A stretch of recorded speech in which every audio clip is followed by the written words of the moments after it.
Jam saya 2.11 menit, saya akan bermula sekarang. Boleh saya mula sekarang? Okey. Sebelum kita mulakan dengan soalan tutorial, saya akan bagi sedikit ringkasan untuk chapter 9. Kita akan bincang chapter 9 hari ini. Chapter 9 adalah electrostatic forces. Chapter 10 baru electrostatic energy. So, ada 3 main subtopik di dalam chapter 9 kamu. Untuk pengetahuan kamu, hari ini tutorial yang saya akan, soalan yang saya pick daripada tutorial kamu, saya pick 4 soalan sahaja. 4 soalan ini adalah covering all the subtopics in chapter 9 sudah. So, saya harap kalau kamu faham 4 soalan saya ini, saya rasa kamu boleh jawab soalan yang lain sudah. Okay, so sebelum kita masuk kepada soalan tutorial, saya mau bagi ringkasan sedikit. 3 subtopik utama untuk electrostatic forces. Okay, so electrostatic forces yang subtopik pertama kamu adalah kamu punya electrostatic forces sendiri, di mana simbol yang kamu kenali dia adalah Fe. So, E ini merujuk kepada electrostatic, F ini merujuk kepada forces. Rumus dia adalah K, Q1, Q2 dibahagi dengan jarak di antara charge pertama dan kedua kuasa 2. Okay, now rumus kamu ini tolong jangan lupa dia ada modulus di depan. Maksud dia kalau saya substitute nilai di dalam ni, Q saya yang pertama dan Q saya yang kedua, let's say Q saya itu bersifat negatif, so nombor dia ada negatif di depan. Negatif ini saya tidak akan masukkan di dalam equation saya. Okay, nilai saya itu akan automatically jadi positif di sini. Kenapa? Sebab negatif di sini hanya menunjukkan charge yang dimiliki oleh partikel tersebut. Adakah dia bercharge positif ataupun negatif? Okay, now kamu boleh post soalan kamu di sini. Post saja soalan kamu. Nanti saya akan come back juga kepada soalan kamu selepas saya bincang setiap satu soalan, so that saya boleh jawab setiap kali kamu post lah. Okay. So, K ini adalah Coulomb constant. Coulomb constant dia punya nombor ataupun value itu constant, dia tidak berbeza. Dan tolong hafal nombor itu. Accurate number dia adalah 8.9875 to the power of 9 Newton meter square per Coulomb square. Ini dia punya accurate number. Tapi dalam tutorial ini, Coulomb constant yang saya akan guna dan kami guna, semua pensyarah guna, kami akan guna ini nombor saja. Kami bundarkan sudah. Okay? Masih nombor yang sama, cuma kami membundarkan nombor di belakang supaya dia jadi nombor yang sedikit. Tadi pagi ada kawan kamu tanya, boleh tidak dia guna 9 to the power of 9? Kalau boleh, elakkanlah guna yang ini. Sama macam nasihat saya menggunakan G equal to 9.81. Kalau dulu kamu mungkin biasa guna 10 atau 9.8, tapi di sini kalau boleh guna 9.81. So, sama case dia macam ni. Kalau boleh sentiasa gunakan 8.99 lah. Jangan guna 9. Ini terlampau bundar sudah ini. Okay? Right, itu adalah KE. So, ini adalah constant. And then, Q itu adalah charge dia. Charge untuk setiap partikel yang berinteraksi. R ini adalah jarak daripada pusat ke pusat dua charge tersebut. Contohnya, saya ada charge pertama di sini, saya panggil sebagai Q1. Charge kedua di sini sebagai Q2. R itu sebenarnya adalah jarak daripada pusat ini ke pusat charge dia yang ke sebelah. So, ini sebenarnya adalah R. Okay? Some books dia guna D, distance. Sama juga ini, tiada masalah. So, some books dia akan guna R.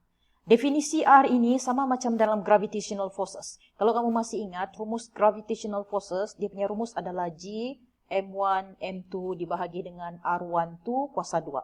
So, definisi R dia di situ sama juga dengan definisi R di sini. Okay? Ini adalah electrostatic forces. Now, untuk pengetahuan kamu juga, electrostatic forces, dia adalah force interaksi antara dua charge. Okay? Contoh dia, saya punya charge ini sekarang, tiada charge lain. Hanya ada satu saja di ruangan ini. So, tiadalah forces dia. Sebab dia tidak akan menarik ataupun menolak dengan charge lain. Sebab dia saja yang berada di ruang tersebut. So, electrostatic forces, dia memerlukan dua nilai Q. Okay? Nah, itu adalah subtopik pertama di dalam chapter 9. Subtopik kedua di dalam chapter 9 adalah electric field. Now, electric field punya simbol adalah E saja. Okay? Now, rumus untuk electric field lebih kurang macam electrostatic forces, di mana dia punya rumus adalah KQ dibahagi dengan R kuasa 2. Okay? Now, Q di sini hanya satu saja, dan R itu adalah jarak saya punya Q kepada titik rujukan saya. K ini sama, benda yang sama dengan saya punya K di atas. Okay. Apa R saya di sini? Let's say saya ada charge di sini, charge positif. Charge positif kan arah arrow dia kalau saya tidak silap keluar. Okay? Tolong betulkan saya kalau saya salah ini dia punya arah arrow. So, let's say saya tanya kamu, berapa nilai electric field untuk ini charge? Maksud soalan saya adalah, berapa jauh arrow ini boleh sampai ke titik rujukan saya? Okay? Let's say titik rujukan saya di sini. So, berapa besar electric field saya yang sampai di poin ini? Ini kita panggil sebagai titik rujukan. So, titik rujukan ini tiada charge, tiada Q dia. Okay? Hence, itu yang rumus saya, ada satu Q saja di sini. So, jarak daripada saya punya charge ini ke titik rujukan, ini yang saya panggil sebagai R. Okay? Jarak itu. Now, sebelum kita ke subtopik ketiga di dalam chapter ini, saya mau hubungkan dahulu apa hubungan di antara forces saya dan juga electric field saya. Dia sebut, Coulomb sebut, hubungan di antara dua ini adalah F is equal to Q didarab dengan E. Kalau electric field saya darab dengan Q, Q ini adalah charge untuk elektron, which is nilai dia constant 1.6 darab 10 kuasa negatif 19 Coulomb. Okay? Saya darab dengan benda ni, saya akan dapat electrostatic forces lah. Okay, ini hubungan di antara electric field dan juga forces. Right. So, last subtopik dalam chapter ini dipanggil sebagai electric flux. Electric flux ini, kalau siapa yang sudah belajar chapter 11, benda yang sama akan kamu jumpa. Electric flux punya simbol adalah bins ini. Okay. Now, untuk mencari electric flux, saya akan ada dua benda saja yang saya perlukan. Saya punya electric field didarab dengan area saya saja. Now, untuk make it perfect this equation, saya kena darab dengan cos theta. Sebab saya perlu tahu kedudukan electric field ini terhadap area saya. So, kalau saya tahu dua benda ini, then saya boleh tahu berapa banyak electric flux yang terhasil. So, kedudukan dua benda ini ditentukan oleh theta saya. Nanti kita akan bincang satu soalan. Okay? So, ini adalah kamu punya ringkasan untuk chapter 9. So far boleh follow saya kan?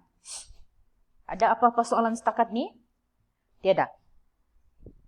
Okay. So, saya teruskan dengan soalan pertama. Jangan kamu mengantuk di depan laptop kamu. Okay, saya tahu sebab ini kelas petang. Now, saya teruskan dengan soalan pertama saya. Soalan pertama saya untuk tutorial kali ini adalah sama dengan nomor soalan dalam tutorial kamu, yaitu soalan pertama juga. Okay. Now, soalan pertama saya diberi gambar raja ini. Dalam gambar raja saya ini, saya ada dua charge, satu Q1 dan satu Q2. Saya diberitahu di sini mass untuk kedua-dua charge ini adalah sama, equal mass dia sebut di sini. So, kalau ini adalah Q1 dan Q2, then M1 saya adalah sama juga dengan M2, di mana nilai dia adalah 7.5 gram. Okey. Kemudian, saya diberi nilai charge untuk kedua-dua charge ini. Q1 saya adalah 32 nanocoulomb. Saya tukar terus kepada SI unit. Nano is to the power of 9 coulomb. Manakala Q2 saya adalah negatif 58 darab 10 negatif 9 coulomb. Okay. Bila saya keluarkan information, saya punya negatif tetap ikut. Tapi masuk dalam equation, negatif saya akan hilang teruslah. Okay. And then, dua benda ini dipisahkan dengan satu jarak. Jarak dia adalah 2 kuasa negatif 2 meter. Right. Boleh follow kan setakat ini? Okay. Soalan pertama, saya disuruh mencari tension of the string. So, tension itu terletak di sini. So, kalau saya lukis, sebelum saya selesaikan soalan ini, saya kena lukis free body diagram saya dulu. So, untuk lukis free body diagram saya tahu ini akan ada mass ke bawah. So, saya ada gravitational forces. Hasil darab di antara mass dia dan juga saya punya G. Kemudian, di atas saya ada tension. Okay? Kemudian, saya ada satu lagi force sebenarnya yang bertindak di sini, yaitu saya punya electrostatic force, Fe. Okay? Now, electrostatic force saya akan turun ke bawah. Right. So, sekarang y-axis saya ada satu di sebelah atas, dua di sebelah bawah. So, saya jumlahkan seperti biasa. Saya disuruh mencari tension saya terletak di sini. So, jumlahkan force di y-axis, dia sepatutnya equal to 0. Ini adalah rules of the conservations of energy punya rules. So, force yang ada, yang wujud di y-axis adalah terdiri daripada tension, minus dengan mg, minus dengan electrostatic forces equal to 0. Okay, boleh follow setakat ni? Okay, so saya mencari tension, dan bawalah pergi sebelah mg dengan electrostatic forces saya. So T saya sekarang yang baru adalah mg plus with the electrostatic forces. Now, kalau kamu boleh substitute terus di dalam ini, equation of electrostatic forces, tiada masalah. Kalau kamu mau selesaikan electrostatic forces ini berasingan pun tiada masalah. So, kalau saya mau selesaikan terus, saya substitute saja terus. Electrostatic forces dalam gambar raja saya ini sekarang adalah interaksi antara Q1 dan juga Q2 saya. Okay? So, K, Q1, Q2 dibahagi dengan, ingat, R di dalam equations electrostatic force itu adalah jarak ini dua. Q1 dan juga Q2. So, ini adalah R di antara 1 dan 2, kuasa 2. Tolong jangan lupa kuasa 2 di dalam jarak kamu. Kamu lupa kuasa 2 ini, jawapan kamu memang akan salah terus. Ini selalu berlaku kepada senior kamu dulu. Jawapan final dia salah kerana kuasa 2 dia hilang. Okay? So, tolong jangan tinggalkan itulah. So, substitute seperti biasa. mg kamu diberi, mass kamu adalah... Mana sudah mass kamu? Mass kamu adalah 7.5 didarab dengan 9.81. Kemudian tambahlah dengan K kamu adalah 8.99 kuasa 9. Q1 kamu adalah 32 darab 10 negatif 9. Dan Q2 kamu adalah 58 darab 10 kuasa negatif 9. Dibahagi dengan R12 saya adalah 2 to the power of negative 2 meter. Kuasa 2, jangan lupa itu kuasa 2. Dan selesaikan ini, tension saya sepatutnya akan dapat equal to 0.115 Newton. Okay, so ini adalah saya punya tension. Okay, boleh follow setakat ini. Saya dengar tadi ada ting chat. Nanti saya akan cek selepas ini. Saya bincang sampai B dahulu. Okay, so ini tiada masalah kan? Yang penting di sini adalah kamu boleh keluarkan free body diagram punya equation. Kalau kamu boleh keluarkan ini, sepatutnya di bawah ini hanya matematik sahaja. Right, ini adalah A. Now, saya pergi ke soalan B. Soalan B, dia bagi kamu di sini, maksimum tension kamu. So, T maksimum saya adalah 0.180. Dan dia tanya, berapa nilai D saya, jarak di antara dua ini, supaya saya punya tali di atas boleh bertahan. Okay? So, sekali lagi, D saya ini ataupun R, ini adalah distance. Ingatkan tadi dalam rumusan saya, ini juga boleh digelar sebagai R. Some books guna simbol D, some books guna simbol R. Tiada masalah. Okay, now, so R ini ada wujud di sini saya sekarang. D saya punya Fe, electrostatic forces. So, saya pinjam balik ini rumus, bawa dia pergi sebelah. T minus dengan mg minus dengan Fe equal to 0. Keluarkan R daripada Fe sekarang, saya akan dapat K Q1, Q2 didarab dengan R kuasa 2. Mg minus dengan T equal to 0. Saya mencari nilai R. Kamu rearrange lah everything. Bawa pergi sebelah, Akhirnya kamu akan dapat satu rumus untuk R saja, yaitu KQ1, Q2 dibahagi dengan T minus dengan mg punca kuasa 2. Okay? So, substitute nilai seperti biasa. So, sepatutnya saya akan dapat K kamu ada, Q1 pun kamu ada, Q2 pun kamu ada. Ingat even Q2 di sini, Q2 kamu nilai dia negatif tau. Tapi kalau kamu perasan dalam calculation saya tidak masukkan pun sebarang negatif di dalam equation saya. Sebab rumus ini ada modulus di depan. So, ada modulus di depan Q kamu. Jadi, kalau nilai itu negatif kah, positif kah, masuk dalam equation, dia tetap akan jadi positif. Okay? So, serupa juga dengan R kamu di sini. Bila kamu substitute Q kamu di sini, kamu punya nilai itu yang negatif akan jadi positif juga. Okay? Then, substitute everything. Sepatutnya kamu punya R di sini adalah 1.25 to the power of negative 2 meter. So, dengan jarak ini dan maksimum tension di sini, saya dapati tali saya tidak akan putus. Okay. So, itu adalah soalan pertama. Ada soalan setakat ini? Miss, itu perlu ke kg kah, Miss? SI unit kita adalah kilogram. Ya, perlu. Okay, Nur Farhana. Yang lain pun take nota. Menjawab soalan kan, Nur Farhana? Ingat, semua maklumat mesti di dalam SI unit. So, kalau saya punya, sebab kalau kamu perasan dalam soalan chapter 9, kamu banyak dibagi nanokulom, microkulom, sentimeter, dan everything.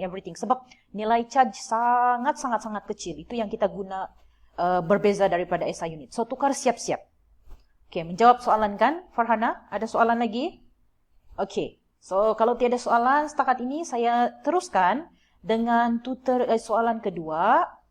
Juga soalan kedua di dalam kamu punya tutorial. Saya pick soalan kedua. So, soalan ini, ini tolong bintang di dalam kamu punya nota. Kenapa? Sebab soalan ini adalah salah satu contoh soalan yang saya rasa kalau saya yang ajar ini adalah wajib untuk saya keluarkan. Sebab ini mencari total of electrostatic forces. So, kita tengok kita punya gambar sekarang. So, kita punya figure sekarang. Kita ada 3 particle charges. Saya simbolkan terus saya punya charges supaya saya senang mau refer kemudian. Q1 saya ada di sini yang berada di origin, yang nilai dia positif ini. So, nilai Q1 saya adalah positif 5.0 nanokulom. Okay, itu adalah Q1 saya. Kemudian, Q2 saya di sini adalah yang bersifat negatif, nilai dia 3.0 nanokulom. Oke, ini adalah simbol untuk yang saya tentukan sendiri. Kamu mau ubah-ubah kedudukan simbol itu pun tiada masalah. Yang penting kamu faham. Right? Then, Q3 saya yang Nina, yang berada di kedudukan ini dengan nilai 6 nanokulom. Jarak di antara Q1 saya ke Q2 saya sudah diberi, yaitu 0.1 meter. Jarak dari Q1 saya ke Q3 saya pun sudah diberi, yaitu 0.3 meter. Oke, soalan kamu di sini, kamu disuruh mencari magnitude and directions of electrostatic forces. Maksud dia di sini adalah, kamu disuruh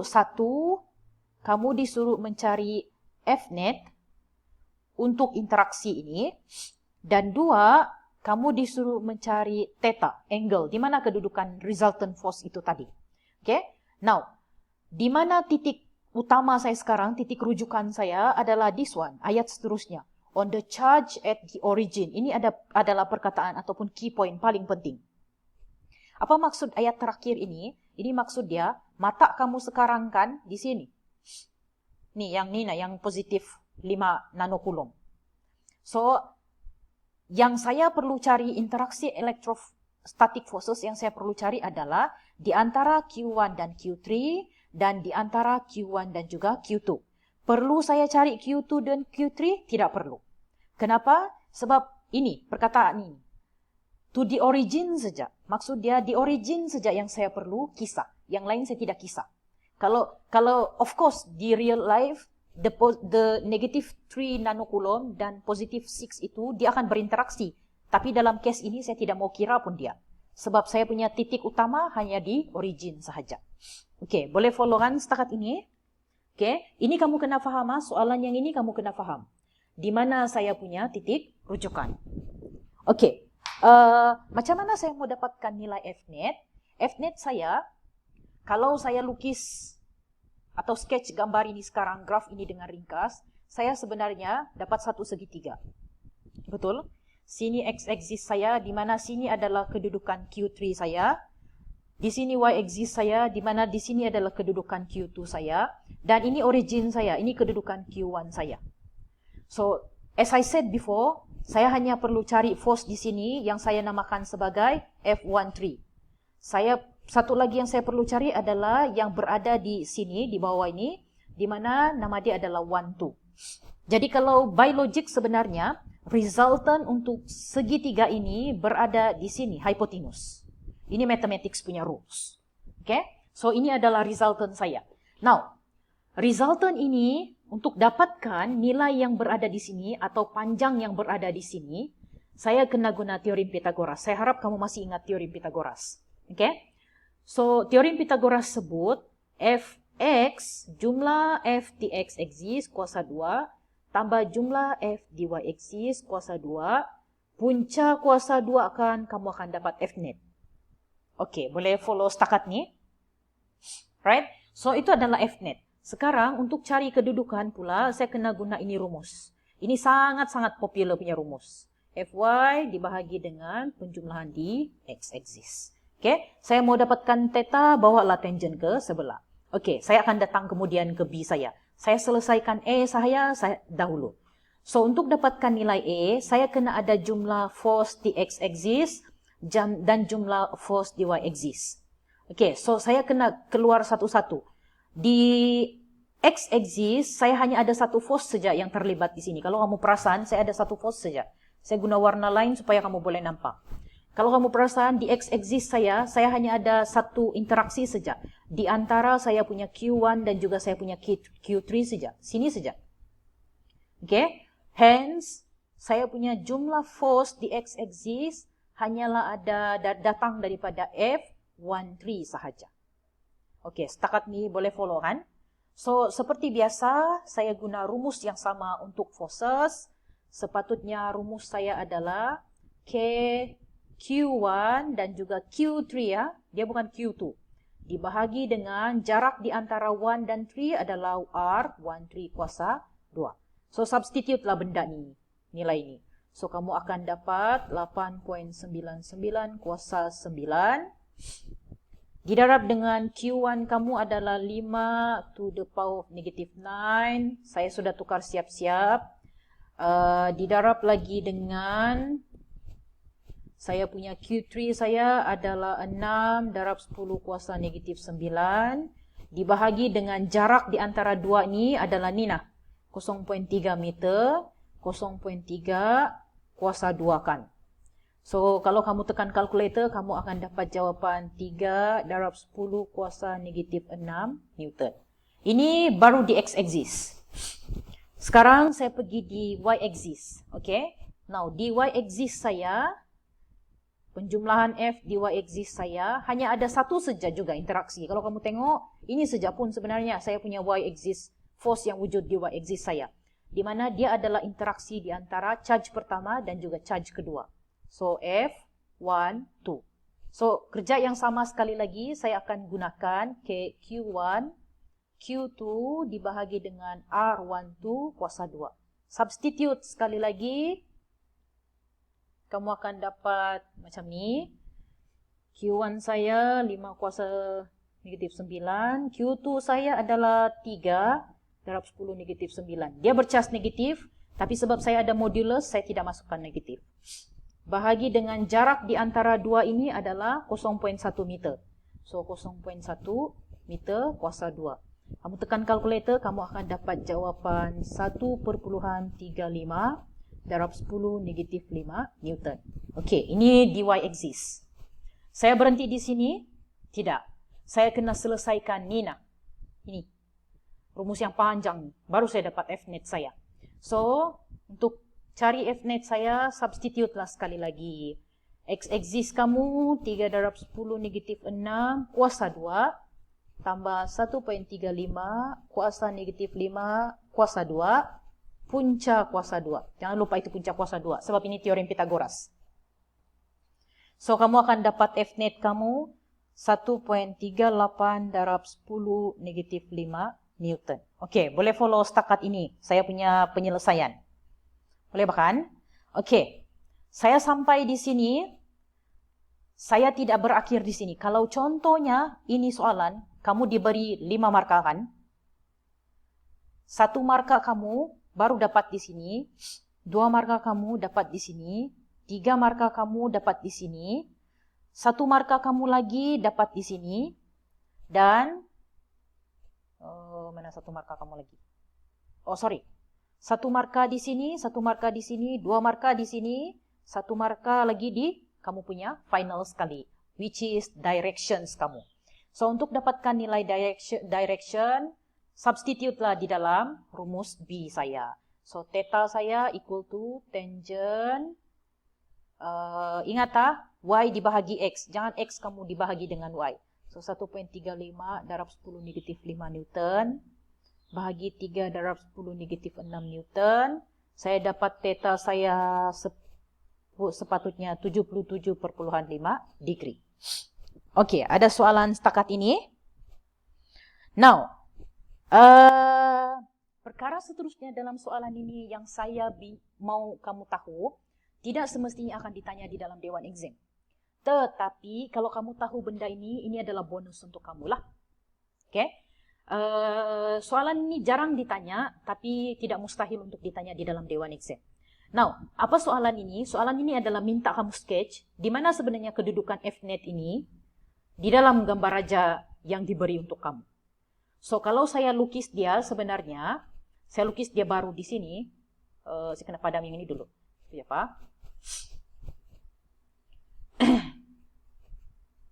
Oke, saya kena lukis di sini balik. So, di mana kedudukan F net saya yang 1.38 dan juga 77 ini sebenarnya, dia di sini. Kalau di sini, saya punya charge pertama dan charge kedua saya ini, dua-dua positif. So, saya guna warna purple. And then, charge ketiga saya guna warna merah di sini. Ini adalah charge ketiga saya sebab dia bersifat negatif. Now, sekarang sepatutnya, nilai ini, charge ketiga saya, nilai dia adalah 6. Charge pertama saya, nilai dia adalah 5. Charge kedua saya, nilai dia adalah 3. Kalau kita perhati, di interaksi antara nombor 5 dan 6, 6 mempunyai nombor yang lebih besar daripada 5. Jadi, kalau saya lukis pergerakan forces interaksi antara 5 dan 6 ini, saya akan dapati force saya akan berada di sini, sebelah sini. Oke, saya ulang sekali lagi ya. Kalau saya perhati di sini, sebab 6 ini mempunyai charge yang lebih besar daripada 5, so, by logic, electrostatic forces saya ini akan menolak lebih besar daripada yang 5. Oke, 6 saya mempunyai daya tolakan yang lebih besar daripada 5. So, jumlah ataupun interaksi force di antara dua ini sebenarnya berada di kedudukan sini, di sebelah negatif X axis. Dia bukan berada di antara diorang. Oke, boleh setakat ini? So, kalau kamu perhati, saya punya arah untuk electrostatic forces bagi interaksi nomor 1 dan juga nomor 3 ada di sini sudah. Di kala ketiga. Kan kalau exist ini adalah kala pertama, kedua, ketiga, dan juga keempat kan. So, dia berada di kala ketiga sudah. So, kita lihat lagi interaksi di antara 5 ini dengan 3. Ini ketara sangat 5 sangat-sangat besar daripada 3 lah. So, saya tahu force di 5 ini akan tolak lagi besar kepada 3. Biarpun dia repulsif, biarpun dia atraktif, saya tahu ini atraktif sebab ini adalah negatif, ini adalah positif. Tapi memandangkan nilai charge dia kecil, so nilai repulsif daripada 5 ini akan lebih besar berbanding di 3. Okay? So arah Electrostatic forces saya untuk ini akan cenderung turun ke bawah berbanding naik atas lah. Dan kalau saya padam area sini sekarang, saya tidak mau pandang sudah dia, sebab saya tahu kedudukan saya yang baru ada di sini sekarang. So kalau saya pandang di sini sekarang, sebenarnya resultant force saya berada di sini sudah, di kala ketiga. Ini adalah resultant force saya dengan nilai yang saya sudah cari sana di bawah tadi. Dan degree di antara Fnet saya ini ke X-axis itu yang kita dapat 77 degree. Oke? Boleh kan? Boleh terima semua? Oke? So nilai Fnet atau di mana kedudukan Fnet ini sebenarnya dia berada di kala ketiga di below of X-axis dengan degree of this Fnet to the X-axis is equal to 77.5 degree. So, ini adalah jawapan untuk soalan kedua kamu. Ada soalan setakat ini?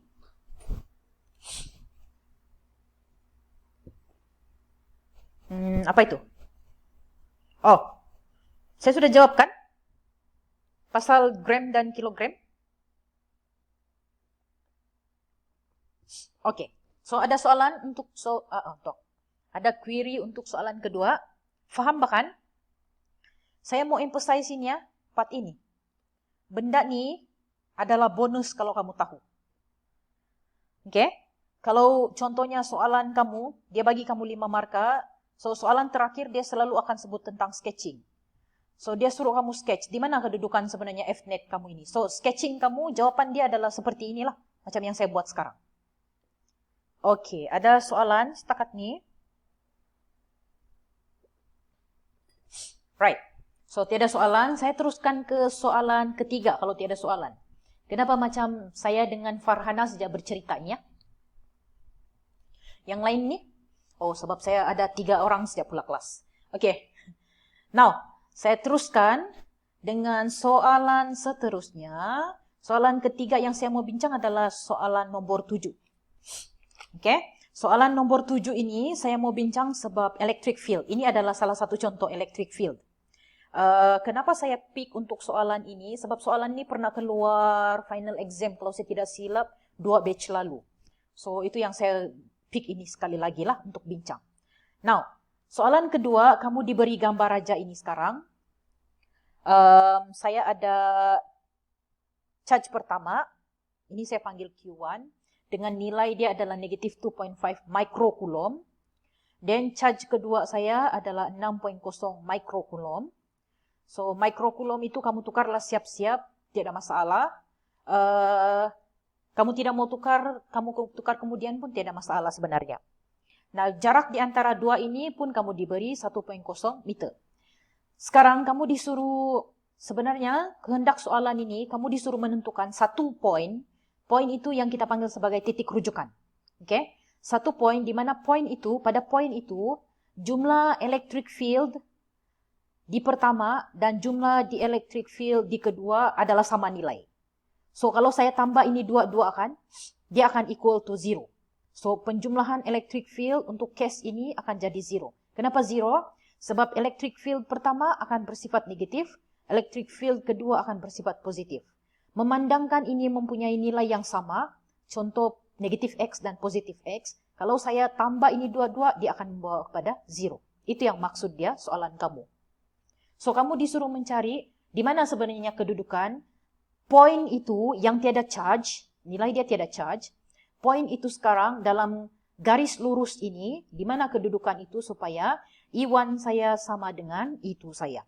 So, poin itu obviously akan berada di area mendatar ni lah, di X-axis saya. Okay? Now, saya akan ada 3 possibility point tersebut. Sama ada saya berada di A saya, ataupun di B saya ini, atau di C saya. So, kita tengok satu-satu dulu. Memandangkan saya punya nilai charge di Q2 ini lebih besar daripada di 2.5. So, electric field saya atau electrostatic forces saya akan lebih terundur ke belakang. Ke sebelah kiri saya. Dia tidak akan ke sebelah kanan. So, kedudukan poin tersebut tidak mungkin akan berada di kedudukan A. So, dua possibility sekarang adalah di kedudukan B ataupun di C sahaja. Now, kita tengok sekali lagi. Kalau kamu perasan, 2.5 itu saya kena darab 2.5 sekali lagi, baru saya dapat nilai yang sama dengan 6. Lebih kurang lah. Saya kena darab beberapa kali, lebih kurang 2 hingga ke 3 kali, baru saya dapat nilai 6. Maksud dia, nilai 6 ini sangat besar sebanyak 3 kali berbanding 2.5. Jadi, saya punya arah forces ini akan lebih mengundur ke belakang instead of berada di B. Kamu boleh kan follow setakat ni saya punya penjelasan? So, kedudukan poin itu yang kita mau cari tadi pun tidak akan berada di B. Dia akan hanya berada di C. Okey, boleh follow setakat ini macam mana saya cari? Okey, saya harap kamu boleh follow yang ini. Kalau tidak faham, terus pinpoint saya dalam chat supaya saya boleh jawab kemudian. Now, so sebab saya sudah identify kedudukan itu berada di C, so saya letakkanlah dia sembarang di kedudukan C. Yang penting dia berada di belakang 2.5 saya. So poin itu sekarang berada di sini. Ingat, poin ini adalah poin rujukan. Dia tiada charge. Okay?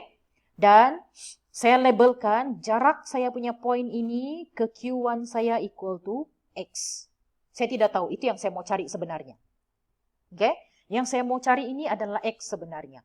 Dan saya datang dengan hubungan ini sekarang.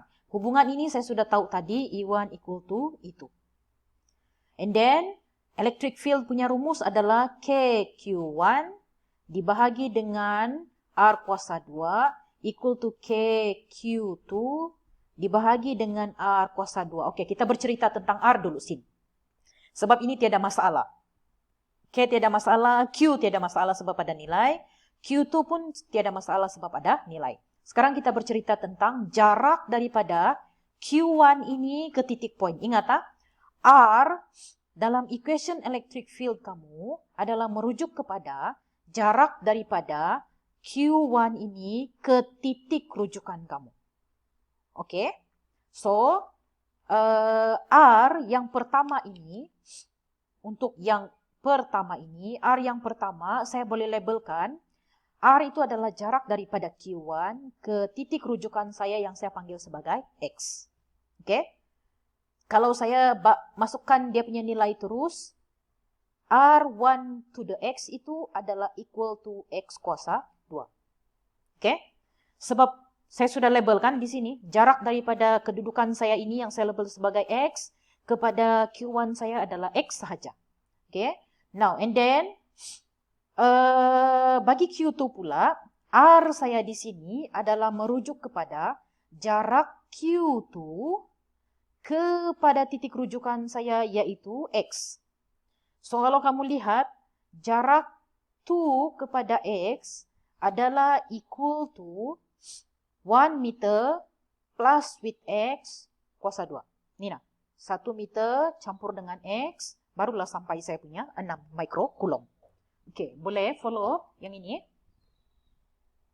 Right. Saya rasa kalau sampai sudah poin ini, kamu tidak masalah sudah untuk selesaikan. Ini saya boleh terminate sebab dia benda yang sama. So, ini saya diberi, ini saya diberi. Rearrange benda ini sebab saya mau cari nilai X. So, selesaikan X, X kamu sepatutnya akan dapat 1,8 meter. So, ini adalah kedudukan di mana, kalau saya lukis balik, ini adalah Q1 saya, ini Q2 saya, ini saya bagi dia besar sikit sebab dia punya charge besar. Jarak dia ke titik rujukan, satu titik rujukan adalah sebanyak 1,8 meter. Jarak dari sini ke sini pula, dari Q1 ke Q2 adalah 1 meter. So, hanya dengan jarak titik rujukan 1,8 meter ini, saya tahu kalau ini adalah E1, ini adalah E2, nilai E1 saya akan sama juga dengan E2. Dan jumlah E saya untuk kedua-dua ini akan equal to 0. So, ini adalah penjelasan untuk soalan 7.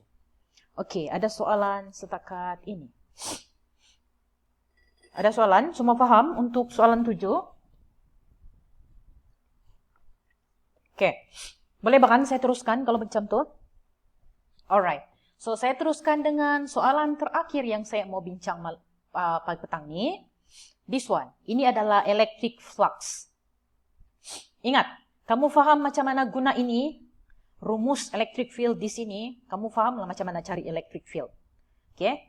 Now, saya di soalan terakhir untuk petang ini, yaitu soalan 9. So, soalan 9 saya diberi nilai electric field di sini. Nilai dia adalah 3.5. Tukarlah siap-siap kepada SI unit. 3.5 darab 10 kuasa 3 Newton per Coulomb. Saya diberi satu rectangular plane. Plane ini area dia adalah 0.350 meter. Didarab dengan 0.7 meter. Dia punya wide dan juga dia punya long. So, kalau saya calculate ini, saya akan dapat jawapan. Saya akan dapat satu area which is equal to 0.245 meter square. Okey. Soalan pertama, saya disuruh mencari electric flux. Ini simbol electric flux. Apabila plane itu parallel to the YZ plane. Okey, sebelum itu, saya mau lukis dulu kedudukan electric field saya ini. Electric field saya ini, dia sebut di sini is apply along the x-axis. So, kalau ini x-axis saya, electric field saya pun ke sebelah sini juga. Ini x-axis saya. So, kan kita ada 3 dimension. So, this one is Z, this one is Y. Electric field saya sekarang sedang sama arah dengan x-axis saya lah. Okay? So, soalan pertama, saya disuruh mencari electric flux apabila saya punya segi empat ni, plane saya ini, saya letak parallel to YZ plane. So, macam mana kedudukan plane saya itu? Saya lukis dia macam ni. Okay, saya padam X dahulu. Macam mana kedudukan plane saya untuk soalan A? Ini adalah Y saya, ini adalah Z saya. Kalau saya lukis, kalau saya bayangkan kedudukan plane saya ini, plane saya akan berada macam ni. Okay? Boleh kan nampak? Dia melekat di dinding Y dan Z itu. Okay? Dan kalau kamu perhati, normal line untuk saya punya plane ini sekarang adalah sama arah dengan x-axis saya. Sebab ini x-axis saya kan. Saya punya normal line ataupun normal line untuk saya punya plane ini sekarang adalah sama arah dengan x-axis saya. So, kan tadi dia beritahu, arah electric field saya juga sama arah dengan x-axis. Then, saya punya jarak, sebab rumus untuk electric flux adalah electric field didarab dengan area cos theta. Theta ini tadi adalah jarak di antara electric field saya dan juga area saya. Okay? So, kalau saya perhati sekarang, electric field saya dengan arah normal force saya, jarak dia di sini equal to 0. Sebab dia sama arah. Normal line saya ke sini, electric field saya pun ke sini. So, theta saya equal to 0. Kalau you tekan cos 0, you akan dapat nombor 1. So, kamu punya electric flux untuk soalan A hanya ada electric field didarab dengan area sahaja sebenarnya. Okay? Due to the theta is equal to 0. So, substitute lah nilai kamu punya electric field yang diberi 3.5 to the power of 3 didarab dengan area 0.245. Saya akan dapat electric flux untuk soalan E adalah 858 Newton per Coulomb. Ini adalah soalan E. Okey, boleh follow kan? Now, saya ke soalan B. Soalan B, saya diberitahu di sini, plane saya parallel to the XY plane sekarang. Ini lain lagi. So, saya punya lukisan, dia akan jadi macam ni. Kalau ini Y saya, ini X saya, ini Z saya. Tengok. Kalau saya letak plane saya ini sekarang, yang paralel dengan X dan Y, saya akan lukis dia macam ni. Okay, saya hitamkan dia supaya kamu tidak nampak itu paksi Z. Dan kalau you perhati, kalau ini adalah plane saya, Saya punya normal line untuk plane ini sekarang, dia sama arah dengan Z. Dia keluar pergi sana. Oke? Ini adalah normal line saya. So, normal line saya sekarang sama arah dengan Z saya. Z saya pergi sini, normal line saya pun pergi sini. Kalau kamu tidak boleh bayangkan ini, kamu keluarkan paper kamu. Oke? Keluarkan paper, bentuk X dan X, Y, Z punya exist, dan lekatlah kamu punya plane mengikut kehendak dia. So, kalau kamu perhati, saya punya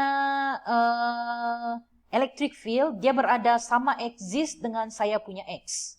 So, kalau saya lukis balik ini, kedudukan N saya pergi begini.